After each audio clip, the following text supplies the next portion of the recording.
Alikama sema mlikuwa mna urafiki sana. Ni marafiki. Na ni marafiki. Mpaka leo. Hapana. Sio my ex. Yeah.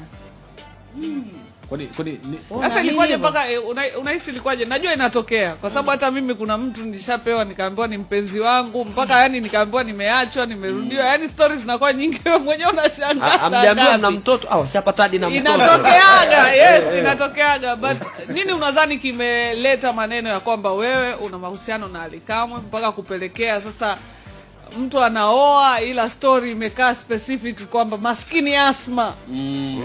Kama watu kuna vitu walikuwa wanaviona wewe na yeye. Why haikuwa maskini mtu mwingine? Kama kuna vitu walikuwa wanaviona mimi na yeye, siwezi kumzuia mtu kuona au kuamua anachoona mbele yenu, lakini hata mwenyewe sijui story ilianzia wapi ikaja. Na umo ukishapewa kitu wewe watu wape picha caption utakupa wenyewe. Yeah, so mimi nikaiacha iwe hivyo. Pole. Okay. Pole. Basi mimi situation kama hizo mimi nashaurigi mtu akusingizia sana maliza. Ufanye wewe. Huo ni ushauri. Ushauri wangu mara nyingi. Mama Chanja sasa naye akazidi kuwachanganya watu kwa sababu alienda kwenye harusi Alikamwe. Watu wakaanza kusema sasa CBFF wewe Asma sasa imekuaje? Aliniposti Juma. Eh. Zandiki yule. Ile marafiki.